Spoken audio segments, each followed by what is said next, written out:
Oh, powerful ground and pound by Gemma Auld. Derwans needs to get out of here. Referee looking very close. If she doesn't move, this is going to be stopped. And what a comeback performance for Gemma Auld. Guys, welcome to this week's Open Mat. We are joined by Gemma Auld, who is a highly decorated amateur, collecting a whole host of regional belts, created a massive name for herself. She was lucky enough to be a pro on her first time as a pro on PFL Glasgow, which is a huge honour, and it shows the skill that you've got. So Gemma, listen, I really appreciate your time. I know you're a very busy person with regards to working full-time, being a full-time fighter and juggling all that kind of stuff. And I think we just did a wee quick chat just prior to going on live. But for what you do as a job and what you do as a career, man, take my hat off to you. It's a tough old I think a subject that's kind of close to all our hearts as well. We've all got a bit of involvement with that type of world, unfortunately, or fortunately, I don't know. Depends how you look at it. But and you've done all this in such a short space of time. I know, and I think everybody thinks it's mad that I'm a teacher, but to me, like, I was already a teacher because I've been teaching twice as long as I even have been training MMA. So to me, it's like more mental that I'm a fighter than a teacher, because that's just, to me, that's just who I am, and then fighting comes next. But I think, like, anybody who only knows who I am through MMA is like surprised to hear I'm a teacher, whereas anybody who knows me before is more surprised that I'm a fighter. How was that when it started to leak through about being a fighter in the world of education with regards to, because obviously parents, you've got the dynamics of kids, parents and the actual members of staff you work with? I think, like, at first, so I've been like training consistently. Before I started training MMA, I used to train like weights and that a lot. It's like something I've always done, like, throughout teaching. I've always been like leaving work to go and train and stuff, so they were kind of used to that already. But once I started doing like MMA, I think there was a bit of like, what are you doing? Like from all like staff members and stuff like that. And then the kids, like at the time when I started training, the kids I had were really wee, and I worked in like supported learning centre, and it was kids that were like P1 and 2, so they had no idea what I was doing. They just thought I was like a wrestler, like WWE. And then so they weren't bothered, and the parents didn't really know what I was doing because I wasn't fighting at the time.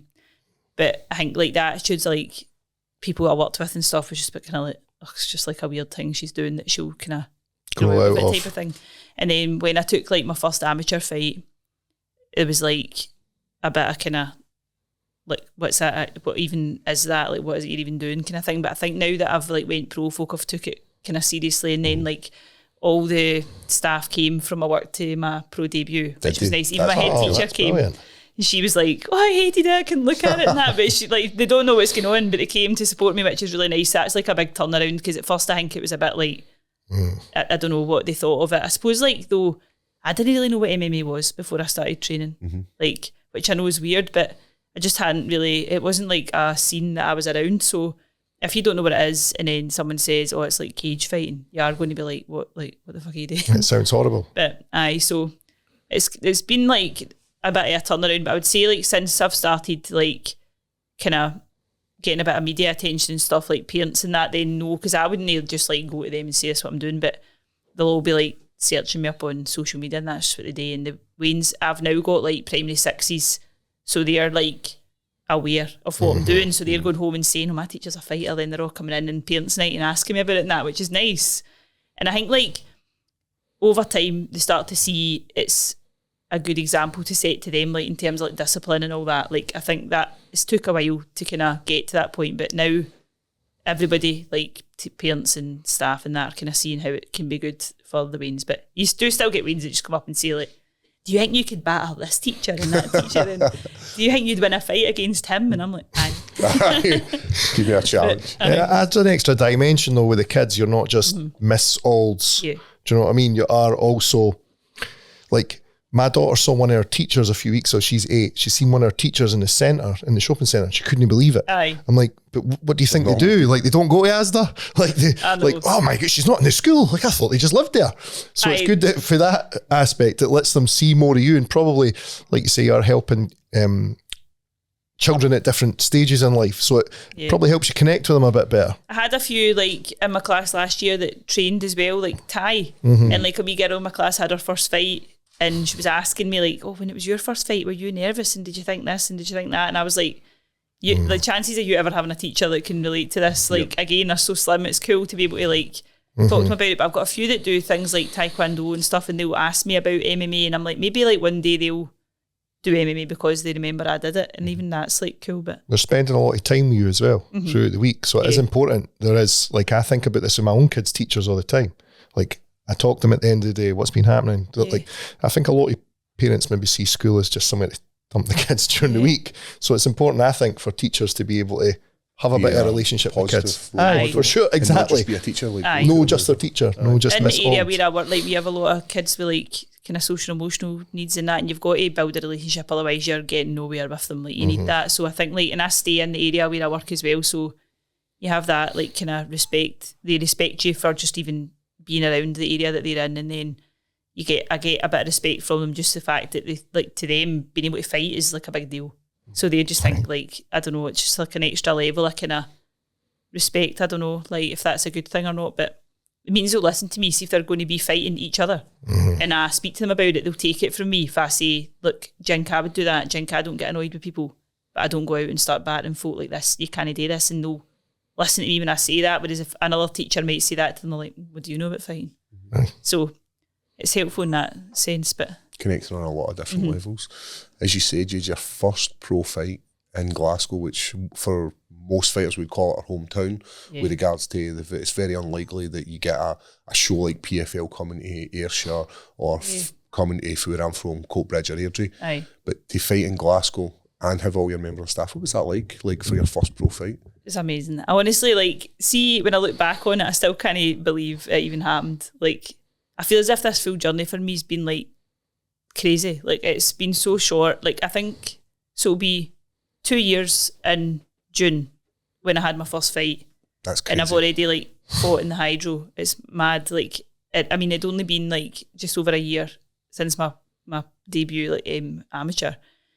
I think, like, leading up to it, somebody was asking me about this the other day actually, and I was saying, like, I get really nervous about fighting still, like, even though I've done it like a lot of times now.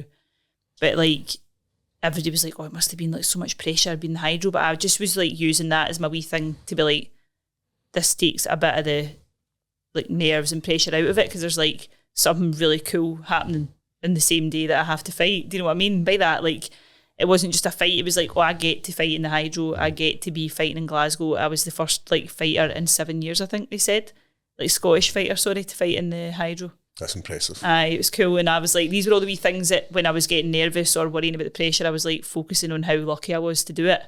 So it kind of took away some of the like give you something else to think about. But that's like something nice to think about, whereas sometimes it's easy to just focus on the fight so much that you forget like why, like, it's the like, opponent. But it was just like, that was the first time I'd had anyone there to watch me that wasn't like from like my team, because I just don't like that. I don't like the pressure of people coming to see me. So like, the only people who'd ever been at fights watching me was people that were there just like through training, or maybe there was like multiple people from my gym on the same show or whatever.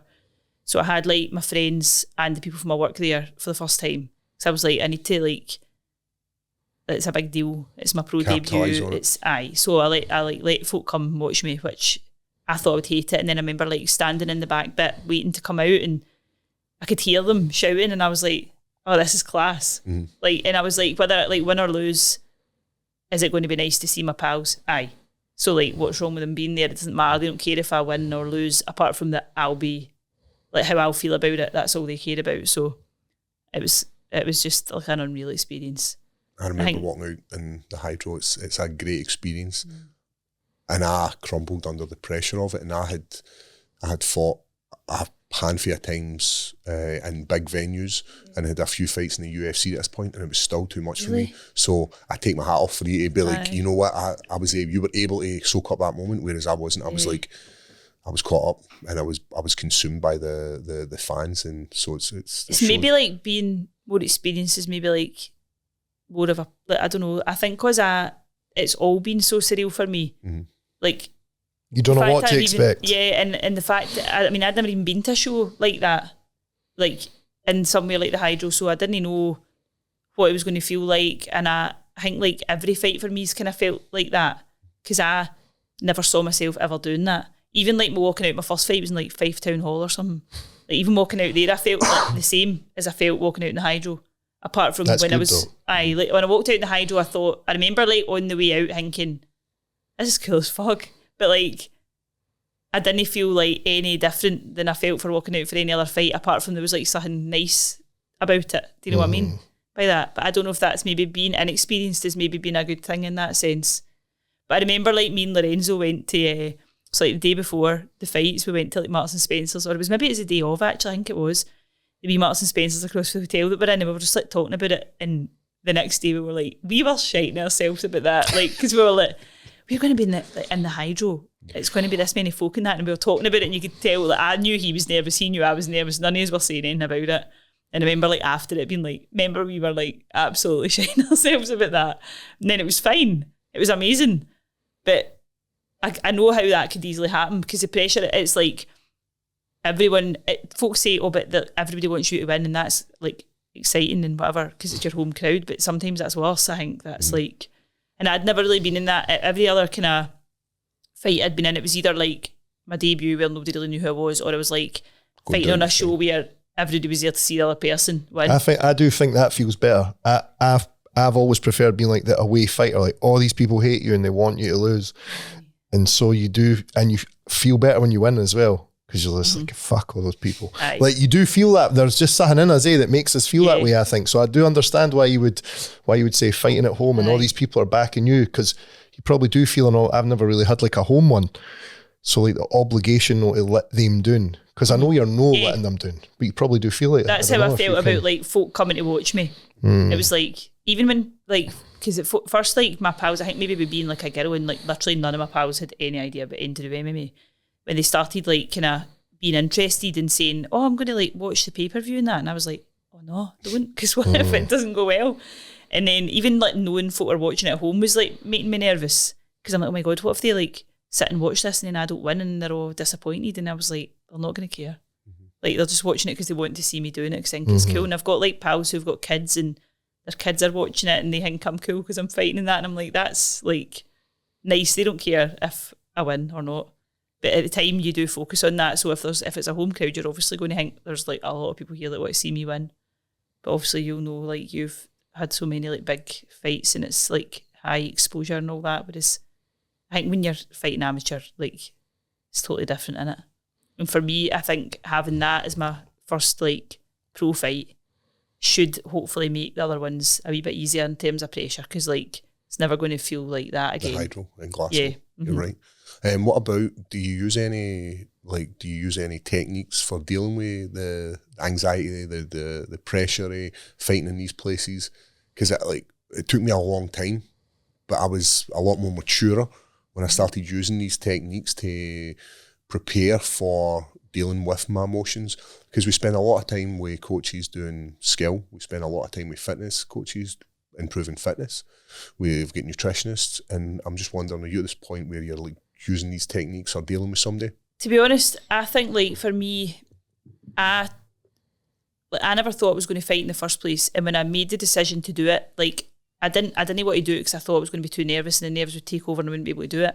And then I kind of prepared myself like mentally for dealing with the nerves before I even agreed to fight. I don't know if this is to do with maybe being older, like, so I'm 34 now, so my first fight I'd been, I think I was 31, my first fight, I can't even bother trying to work that out, 31, but I had kind of set myself up already to deal with the fact that I was going to be really nervous, and I actually, as much as I've been nervous for every fight, like, it's never actually caused me any, like, great issues. Like, I've always been able to manage it, but I think it's because I waited until I was ready to do it, and I made sure, like, in my head, I was prepared for dealing with my nerves. And to be honest, like, for me, the way I deal with it is just, like, the same way I've dealt with, like, I've always been, like, a dead nervous person about everything in life, like, and I've just had to deal with it all grown up. So now I'm just, like, I'll just manage it the same way I manage nerves for anything else. You've got coping mechanisms. I'll speak to my pals, I'll go and do something, I'll train, whatever. Like, I think as well, training, like, for me, if I'm nervous, I'll go in and I'll train, and I'm like, well, I'm doing everything I can do, and knowing that is what I always go back to. Like if I'm nervous, I'm like, have I done absolutely everything I can possibly do? Yeah. So then there's like nothing to be nervous about kind of thing. The bits that get me the most is probably like the walking out and like the media stuff. Like see like with PFL, that was like a kind of bigger like difference. I'd had the Cage Warriors Academy fight and I'd had a wee taste of that because I had to go and do like a face-off and that, which I'd never done before. But like that was the kind of biggest difference with PFL, was having to go and do all the media stuff. That was like dead new to me. But that's the kind of stuff that I get the most nervous about probably. So I think just the more you do it, you get used to it. But I don't really have any like anything like specific that I do. I just like, if I feel that I'm getting overwhelmed with like worrying about it, I'll just go and speak to somebody. That's my kind of main thing I like doing. And having like people around you that are like used to dealing with that. Like on the week of PFL, obviously Stevie Ray was fighting and just like chatting to him. I was actually saying that to Dylan yesterday. Like hearing him talk about all the fights he'd had, I was just like, he's done this so many times. He's won, he's lost, he's had like all these experiences and he's still just sitting here doing it again. Like it doesn't matter like how this goes. Like sometimes just reminding yourself that, I think being older definitely helps. If I was like 21 sitting here doing like my pro debut at the Hydro, I think it'd be different. You just kind of get more aware of like your emotions and how to handle them, don't you, as you get older. But luckily I've not had like any massive issues with being like nervous or anything yet, so I think which is a surprise. Dylan's incredibly good for morale as well though. Like as much, I've had Dylan corner me before, and I always say this about you and Dylan. It needs to be Paul or it needs to be Dylan, because I'm just like, I look back, I see them and I go, it could be fine. Yeah. Like, and I don't know why you both have that very like, Dylan's quite like, listen, you've not got time to think about that. Stop being stupid. We're thinking about this now, so stop. Yeah. And you're just like, all right.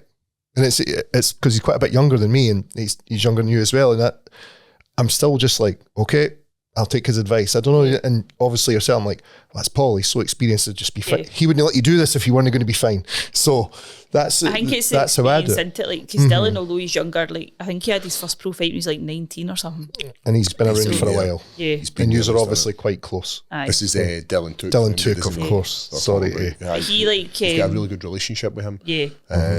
So when I first started coming up to higher level, like one of the days I was in, I used to come on a Sunday for the fighters session when I still trained at my old gym, and there was a day where I was in, and it was, I mean, every week I used to come and just used to get smashed, obviously, because it's so hard to come, and it's like, you can't understand what it's like till you go to that Sunday session. But I was just sparring. I didn't know who Dylan was. I'd never met him. And then I just like heard this like wee Irish voice like cornering me while I was doing a round with Ian Postlethwaite, and then I was like turned around, I was like, who's that?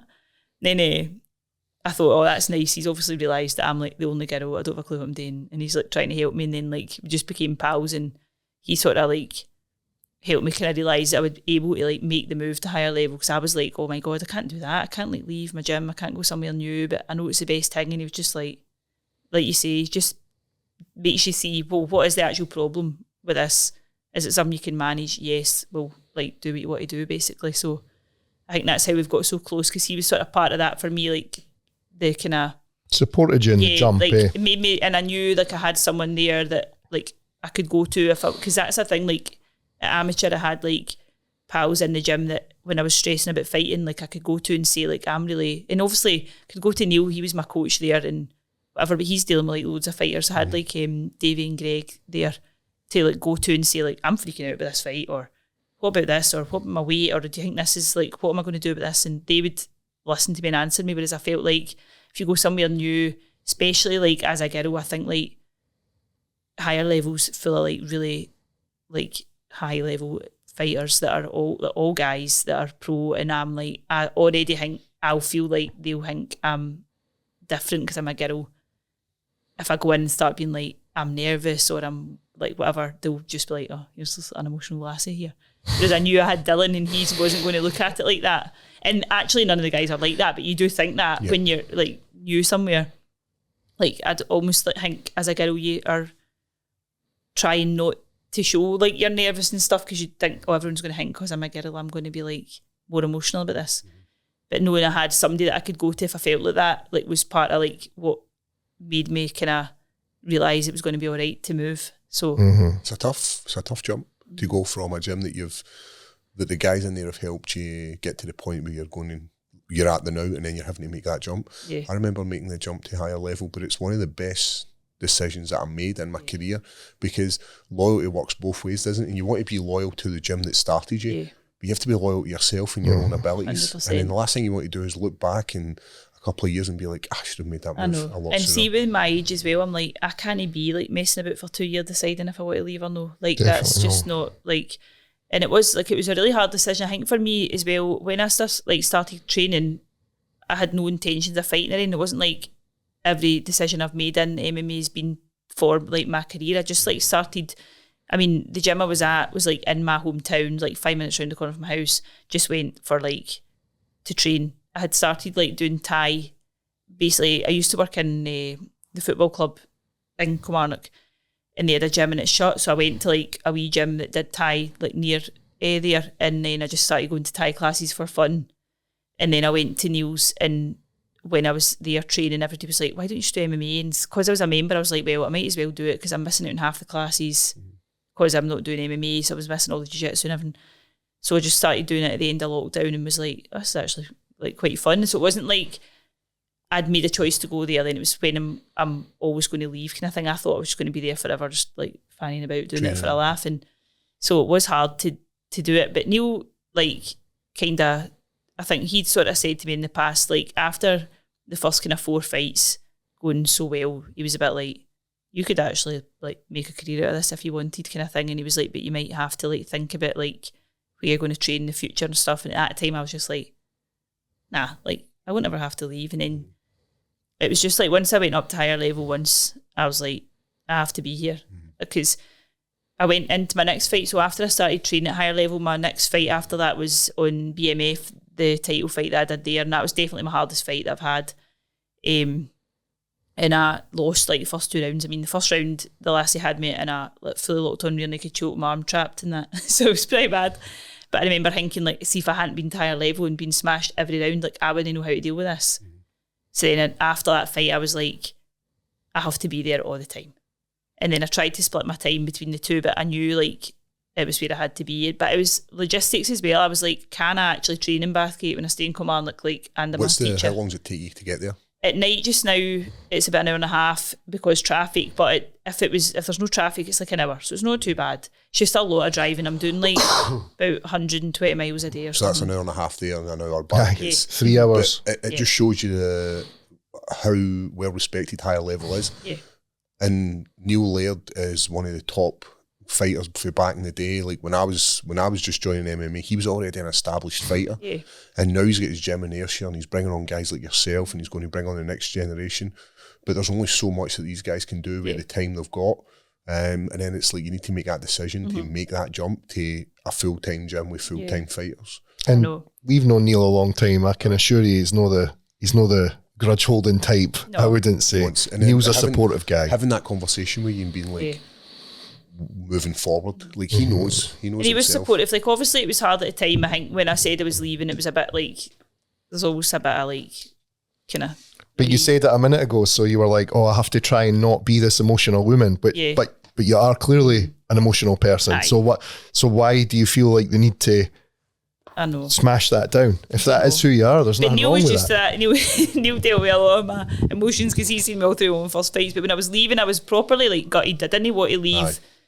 Some aspects of it I didn't want to leave, but at the same time I knew I had to. There was like loads of reasons for that. But once Neil and I had a conversation, and you know, James, like the first thing he said, I had like said to him, look, how would you feel about me coming? And he was like, if it's all right with Neil, it's all right with me, because that's just who he is.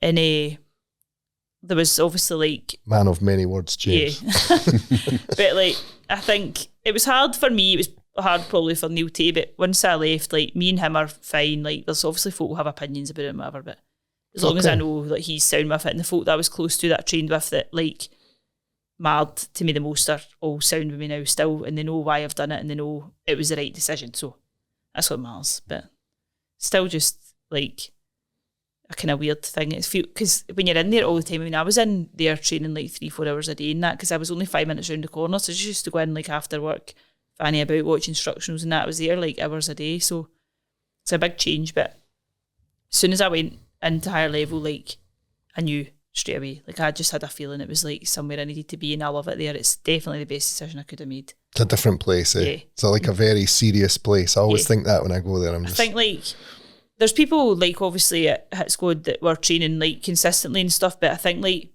for me, I was obsessed and I was there all the time, and it was all I cared about. And I felt like when I came to higher levels, like there's so many people here like me. There's people here that are training more than me, whereas I never felt like that before. So it was like, it's motivating to see like other people doing that, like putting everything into it. Like you need that around you. It's like that big fish in a small pond. You were training the 3 hours, you were doing the extra above everybody else, and it showed in your skill when it came to a fight. And now when you go to a place where everybody's doing the same, and it's good to bounce off them.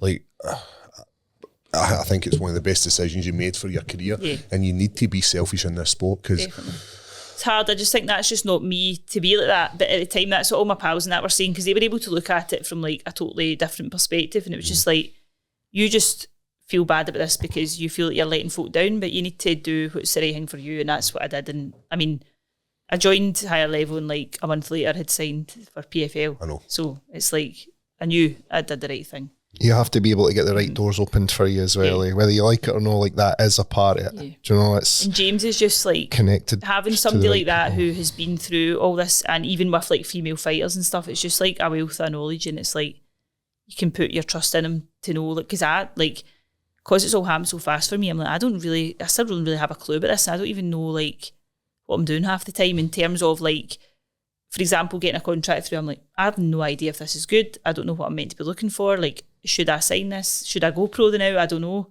But having him there to be like, I've done all this before with loads of fighters, and this is what I think you should do. Like, that kind of thing is just invaluable, especially for somebody like me who I'm older. I've not been training that long.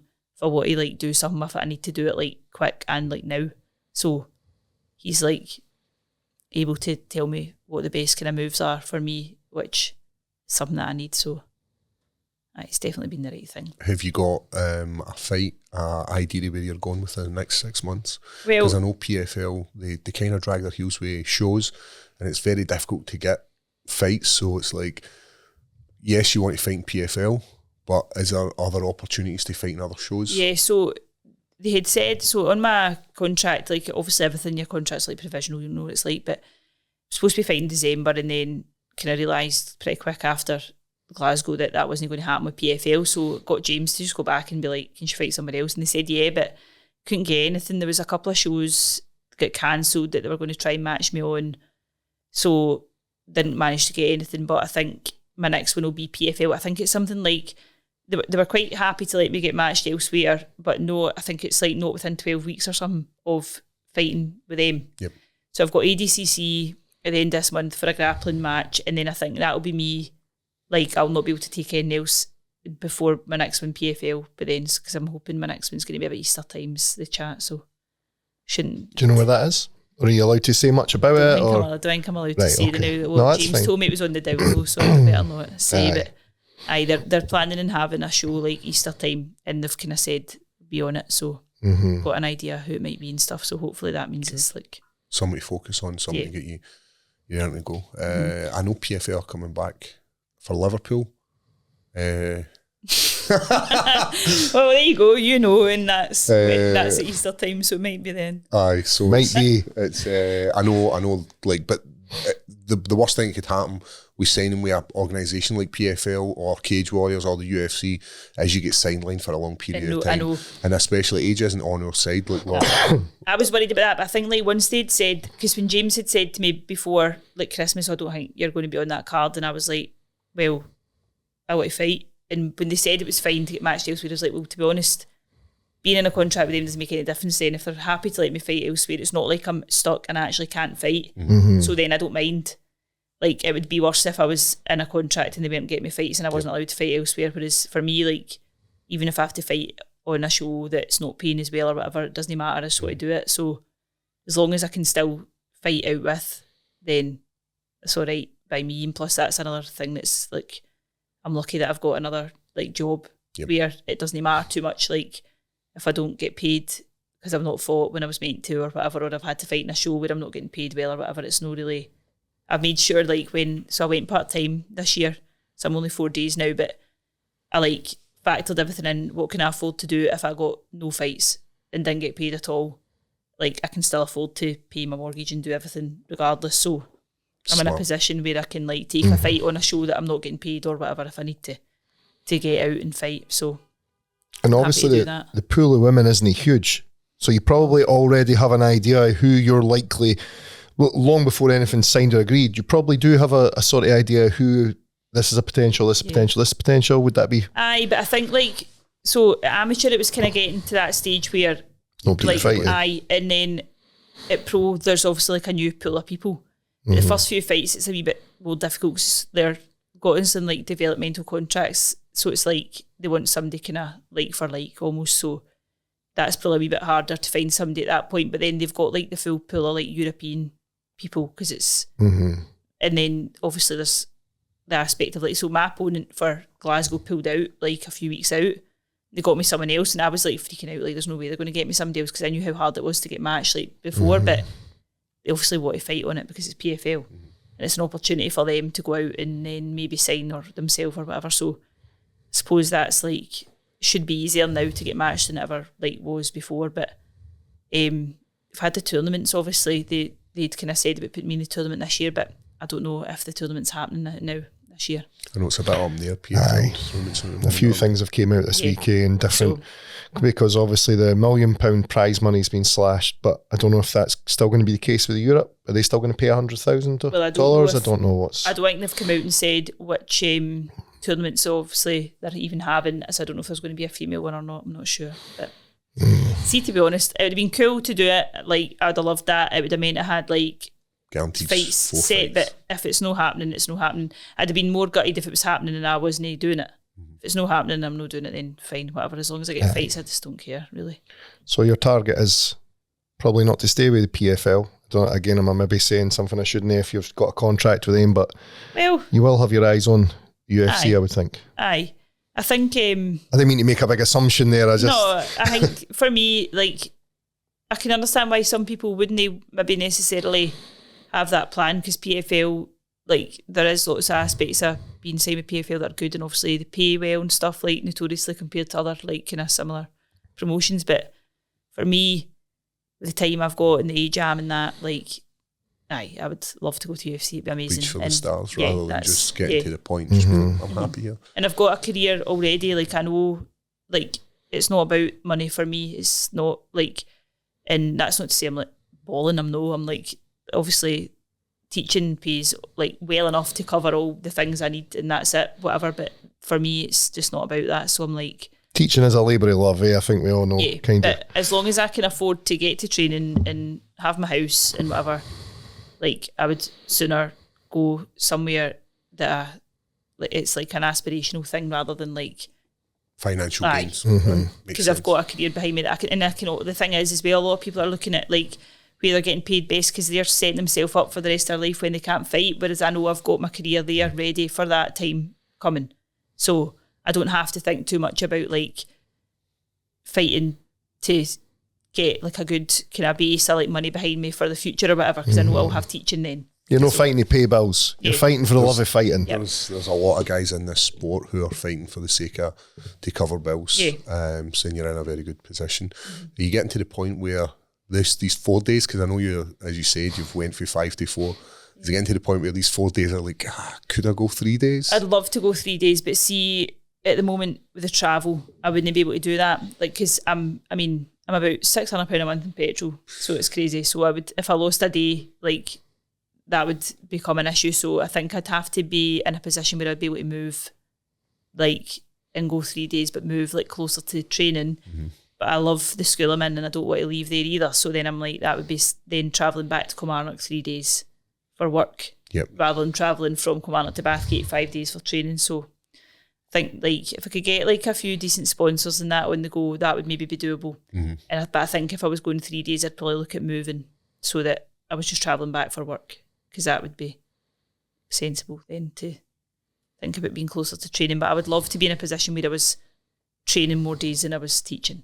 But how do you find it with the media stuff? Where like, do you find there's different obligations put on you? Or so with PFL Glasgow, being a woman there, was there a lot more shine on you? Were people asking different questions? Obviously, they're going to be making comparisons to Jojo Calderwood and things like that. Does that come across, or? I don't know. I would say for PFL, no really, but I think that's because they had the women's tournament and there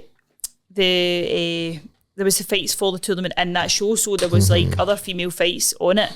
But I think like the rest of the time, yeah, probably like, I think there's still a kind of weird, like, people think it's weird that women would fight. Like, I think there's still that attitude. I hear it. Yeah. And I love MMA, but here's the reason why this has started to like creep into my life. My daughter loves MMA and she's 8 and she wants to watch it all the time and she does jiu-jitsu and she thinks this, and she started saying, do you think I could fight people in a cage? And I'm like, nah, I don't want to do that, because I just can't imagine seeing her with her eyebrows cut open, or under her eyes split, or her head split, or the one I always think about is Paige Van Zandt when she's got the braids in and all the blood down her face. And I, hand on heart, could not cope with that. I would fucking crumble. I think it depends, like, on the type of person you are and what your kind of life's been like. Like, I don't know. See, to me, like, fighting just, I don't really, like, I never ever go into a fight thinking, oh no, like, what if I get hurt? I just go in thinking, my main worry about fights is like, what if I don't do well? And not necessarily like, what if I lose? But just like, what if I go in and I, like, let everybody down by being shite or not doing what I've been meant to do, or don't look as if I know what I'm doing, or that wee imposter syndrome, like, get found out that I don't really know what I'm doing. I've only been training for 4 years. But I don't know, I just don't think about it like that. I'm not saying that, I'm just meaning for me, looking in. See, when I see a guy, he gets a bad cut or he's got, you just, it seems like that happens. But see, when I see a woman with it, I'm like, fuck, I don't think I can look at that. But then you think about women's MMA, it's relatively new as a sport when you consider, like, it was only, how long ago was 30 years? Ronda Rousey? Ronda Rousey just was lucky enough to fight on a show like the UFC.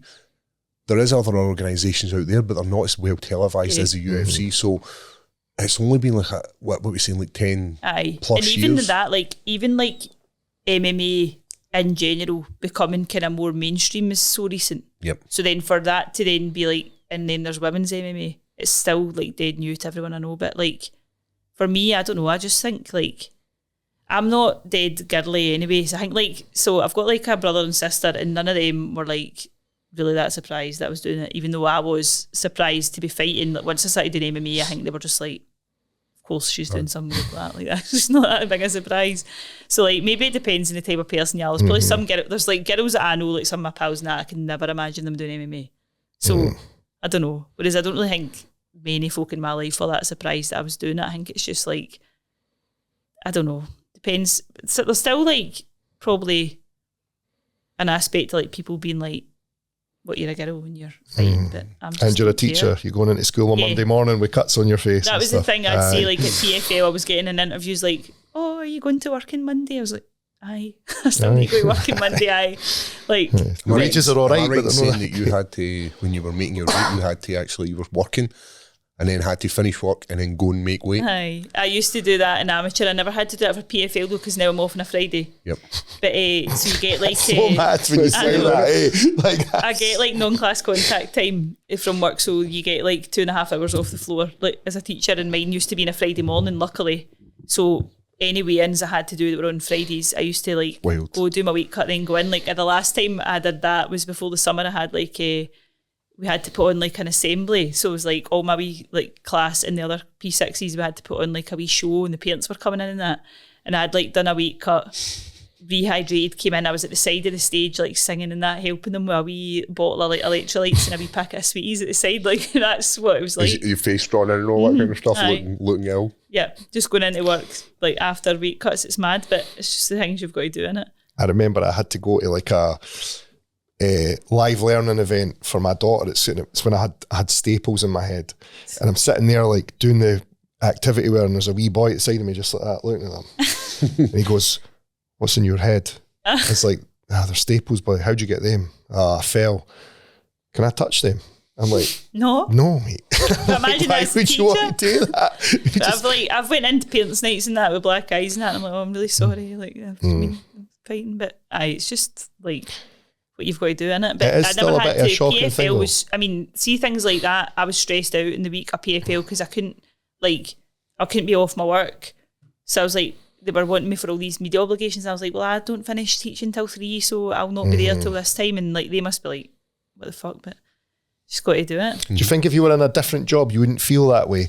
Because you obviously feel like, you said it at the start, quite a strong connection to these kids you work with. So you're not just doing a job.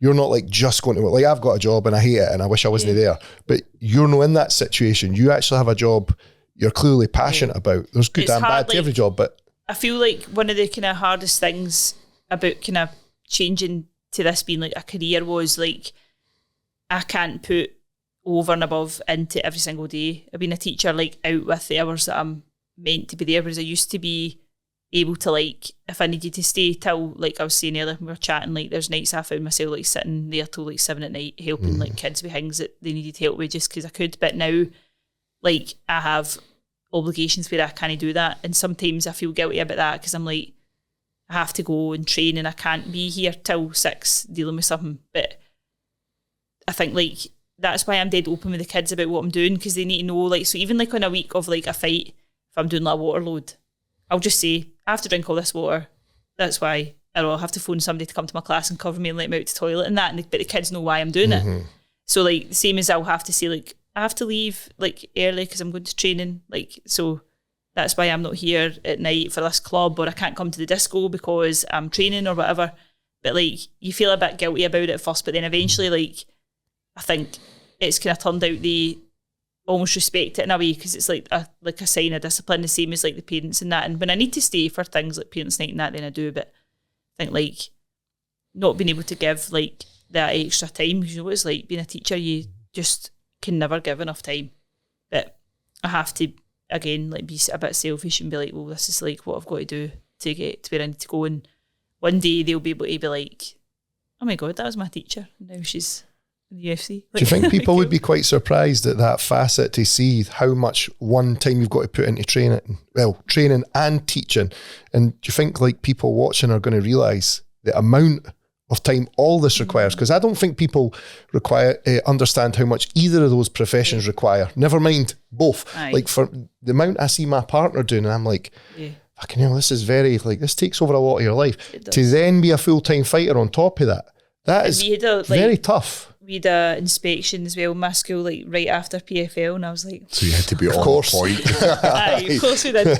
But you just get used to it. My days are just all like, I'm quite obsessive anyway about all my time being like, what am I doing this minute, this minute, this minute. So like, I just make sure I use my time properly. I think the travel's a bit of a, like that's kind of through a spanner in the works, because that's like that's the main thing I think for me, like in terms of what to move, it's like how much time I'm losing for travelling. So I don't actually mind like the drive and that, it's just like the time, because I've got You to could be doing something Aye. more productive with I'll it. be in work early, like I'll try and get in for about 7:30 so that I can just like leave about 3:30 when the kids are away, and then I just basically need to get my stuff and leave and drive up to training, and I get home at like 10 at night.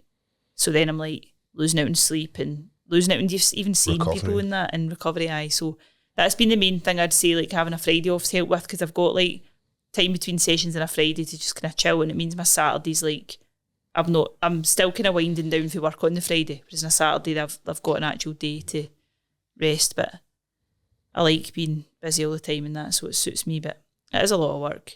Are you doing anything out with like teaching and MMA? Do you have things you like doing in the I very used to, limited but free time you've got? No, really. I like to just go and see my pals and that, and I'll just like use the time I've got to like go and kind of socialise. That's pretty much it. Like just doing mad things. Like I taught myself how to play ukulele for a while there. Started learning how to play chess. I'll just like pick wee things like that to do, so I'm got something to do to take my mind off fighting. That's basically it. But pretty much all I do is train, teach, cook, sleep. That's basically it. Right, as you were saying, people don't see that. Aye. I've got a question. Like, my daughter's 18, and when she was growing up, Joanne Calderwood was a female fighter, and my daughter was into MMA. What's it like feeling like that's you? You are the next generation. There's going to be young girls looking up to you and being like, I'm going to be like Gemma. It's weird. I don't know. Again, like, I feel that I just don't believe that will ever be the case. But then it gets to a point where you're like, at what point do I need to sit back and be like, Embrace this. That is exactly what it is. Because I think, like, for ages there, every fight, it was just like, oh, the next one's going to be the one where it turns out I don't really know what I'm doing or whatever. But like, I think like recently with there being a wee bit more media attention and stuff, I've had like people reaching out and saying to me like, oh, I saw like you on this podcast, or I saw you like interviewing this and it's really inspiring, and I'm thinking about getting into MMA and I thought I was too old or didn't know if there was opportunities for girls and stuff, and it's cool. It's like, and even not just like women, there's guys too that I've spoke to that I think because the age thing too helps, like, because people can relate to that, being like, oh, I think I'm too old to get into this kind of thing. But it's a weird feeling. I just never ever thought I'd be doing anything where anybody would be inspired. I'm just like lucky to be like doing well in life, I think. So like for me, that's like enough. Even becoming a teacher for me was like, I can't believe I've done this. So it's just like another thing, and then I'm like, I'm always looking for something to do next to like kind of prove to myself that I'm doing the best I can at life, really. So it's like, if that inspires somebody else to do something, even if it's just like to start training. I think especially for women, see like if women can even just recognise like the importance of like knowing how to defend yourself and that, and it gets them to go and do that, like that's great. If they're not going to fight or whatever. Like, I think just seeing like women out there doing stuff like this, like sometimes people think there's no way women do that. Like, it's about crossing that, just getting to the gym. Yeah. It's a big thing for girls, and if they see you're doing it and you're making a career out of it and you're absolutely smashing it, then it gives them a path to going like, you know what, I'm going to do it. Yeah, hopefully, because there's not loads of women out there, like especially not in Scotland, like training. So not even in Europe.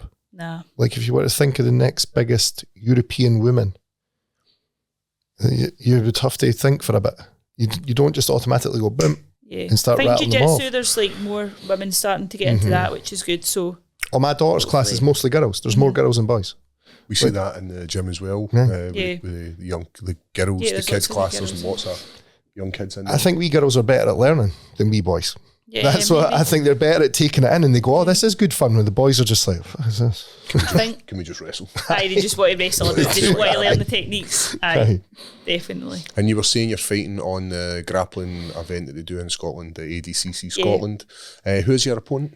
Caroline Plumley. So I had her already twice. I've had her for submission grappling and MMA. So got her again for this. So we'll see. Is there beef like? No, just she just see, honestly, she fights like all the time. She did jiu-jitsu matches at least. She seems to be competing on every show every weekend. So I think she just takes whatever's kind of going. But my very first ever like show that I did was a submission grappling match on a show against her, and I kind of taken that to see just for the experience like walking out in that before I took a fight. So I had her on that, and then I had her for my fight on Holytown Havoc for the belt, and then so me and Paul were at that. Aye, well, we were the commentators. So that's who I fought there. So got her again. She was looking for a match, and I was like, oh. An armbar finish that, was it? Yeah. Mary? I think it was. Yeah, armbar.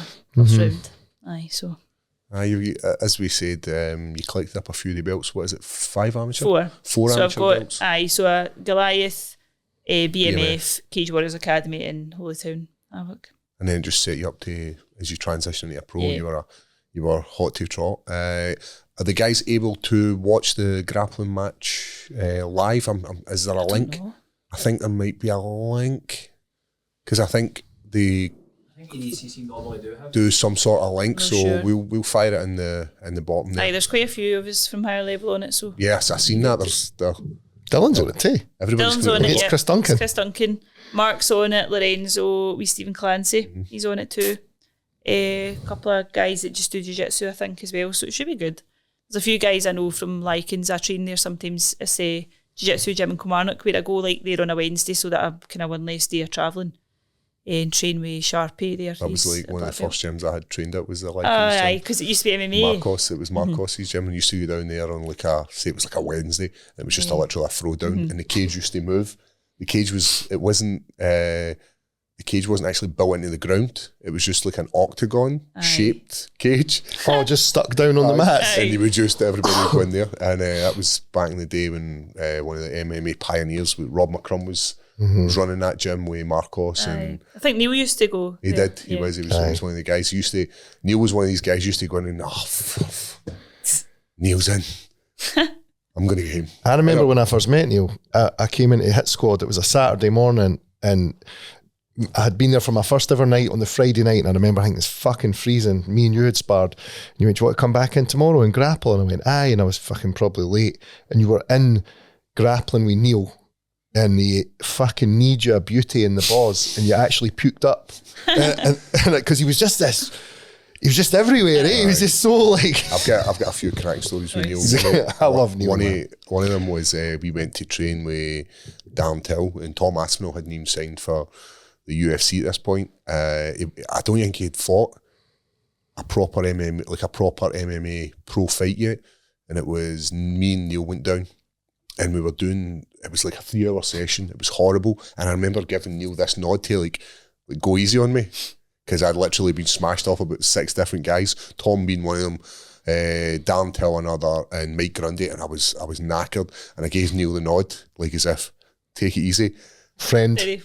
No, Neil Laird gave me the worst beating that day. I was like, come on, man. I've got videos on my phone of me and him boxing sparring in 4-ounce gloves. Do you remember that? Aye. It's just out of control. Great guy.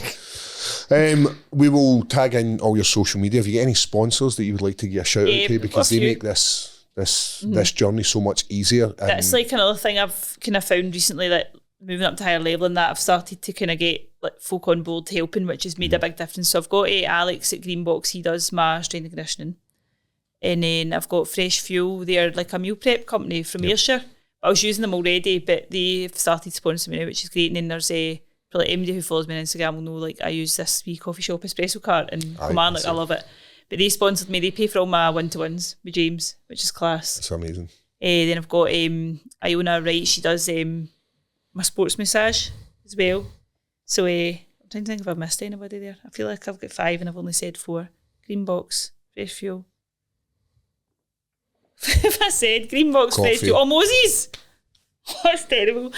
Moses, he does all my photos and videos and that, and edits all my stuff for me, so that's been class. I think that's He's a great photographer as well. Yeah, that's kind of what I think, like, I started posting stuff on Instagram and using all the stuff he did, and then I started to get like opportunities on things like Cage Warriors Academy. It's like made like the biggest difference for me. Like, I think it's huge now, for the modern MMA. It's not just about fighting, it's about the whole package. You need to be media savvy, you need to have, but for sponsorship, I go on about it all the time, for the guys who are coming up and trying to make it in this career, you need sponsors, you need companies out there to support you on this journey. And it's not all about what are they getting from it, it's about supporting you. And if any's are out there interested in sponsoring Gemma, the link will be in the bio to hit her up. A few good sponsors would be like the difference between me working 3 days and 4 days. Like, that's like where it is, and same as between 4 and 5. It's the difference of being a champion and just being a normal fighter. And it's so important you talking about that as well, because I don't think people... I think they think, she's signed to PFL, she's making loads of money. It's even in the UFC, there's guys like people just nobody's all getting paid like Conor McGregor. Worse off now than I was like last year when I was just teaching full time. That's like, mad to even say that, eh? And you walked out of the Hydro and you're worse off now financially. Like, for people to comprehend that is tough. Yeah, it's just like deciding, because I remember like speaking to James about it when I got offered, and I was like, James, I don't even know if I can do this, like, because I need to work. So I was like, I don't have parents, I don't have anybody to fall back on here. Like, I need to look after myself. So if I'm no teaching, like, and I sign up to this and I get injured and I can't fight, like, I'm fucked. And he was like, we'll make it work kind of thing. And then I like looked at it and I was like, I could probably like lose a day, but just have a bit of a shite year, but that's fine. Like I said earlier, I had to take into account as if I wasn't going to get paid for any fights just in case something happened, because you just never know. And once I changed my contract, it's like, that's it for the year. Can I go back? And there's no jobs in teaching, there's no supply or anything just now. So it was like, need to decide if I'm willing to take that cut. So that's what I did. But folk will think like, you must be making hundreds of money. You're a teacher, get great holidays and great pay, and now you're in PFL. But it's not like that. So, so guys, if you're out there and you're looking to support the next generation of mixed martial arts, hit Gemma up. Listen, I really appreciate your time, and I'll see you in Sparm tonight. Guys, as always, keep it high. See you later.